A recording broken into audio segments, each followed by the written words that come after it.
Marami sa atin tiyak na pasabak sa kainan noong Pasko at Bagong Taon.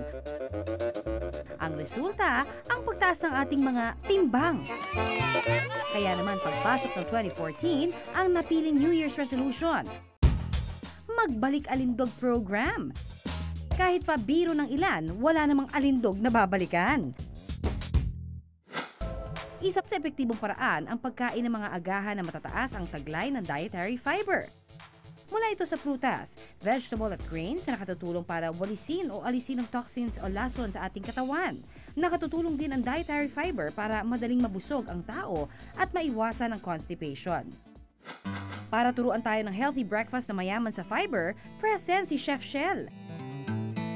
Ang unang agahan na kanyang ituturo, ang pancake na nilagyan pa ng oatmeal na mataas ang fiber content. Ang mga sangkap, isang tasa ng harina, kalahating tasa ng oatmeal, isang pirasong itlog, isang tasa ng fresh milk at 2 kutsarang butter. Ang oatmeal, alam natin na lahat, high in fiber content at saka ito ay mabuti para sa mga nagda-diet dahil sa na-stimulate niya ang ating digestive system, mas mabilis tayong makadigest ng food. Ilagay lang sa bowl ang harina, oatmeal at itlog. Ibuhos ang gatas na mayaman sa calcium, pampatibay ng ngipin at buto, at saka idagdag ang butter, pampakrema. Lutuin sa pan, 2 hanggang 3 minuto hanggang maluto. Para ma-ensure nyo na hindi masusunog at maninikit yung pancake nyo, ang gawin nyo, kailangan yung heat nyo, yung apoy nyo, alalay lang. Tapos, kung wala kayong non-stick pan, yung pan ninyo, brushan nyo lang ng oil. Ang ating pancake with oatmeal, 30 pesos lang para sa 3 katao.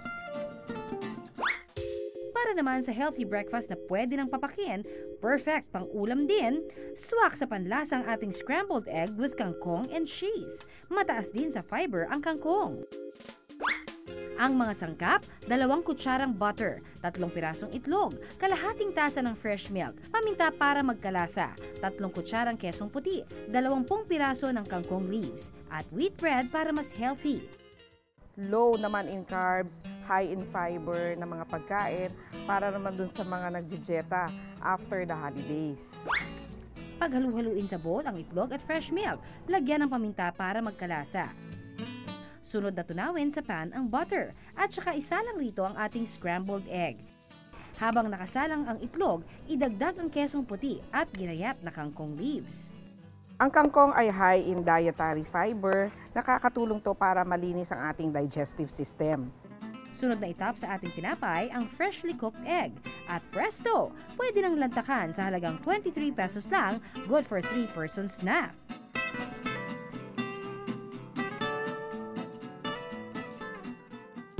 At para sa ating last recipe, na bukod sa perfect ng pampahealthy ng tiyan, tiyak ding magugustuhan ng mga may sweet tooth, ang banana yogurt parfait.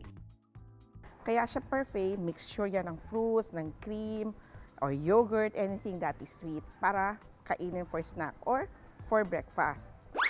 Ang mga sangkap, isang tasa ng yogurt, isang pirasong saging na mayaman sa potassium, isang tasa ng dinurog na biskwit, whipped cream at chocolate chunks pang garnish.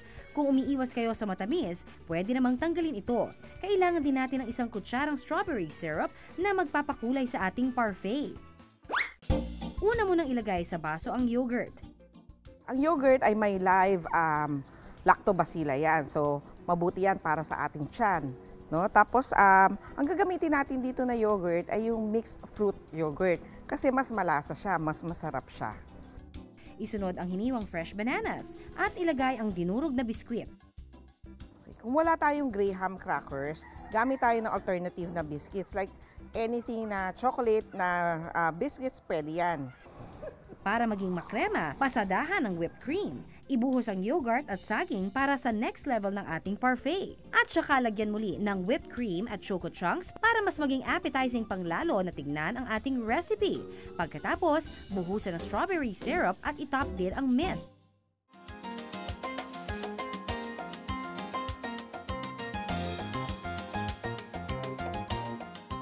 Sa halagang 50 pesos lang na good for 2 persons na, akalain mong sa sosyal na restaurant ito nabili. Breakfast o agahan ang pinakaimportanteng meal sa ating araw. Kaya to start our year right, kumain ng mga agahang mataas sa fiber content. Hindi lang ito very delicious, dahil sa disiplinadong pagkain ito, magiging belly healthy din tayo.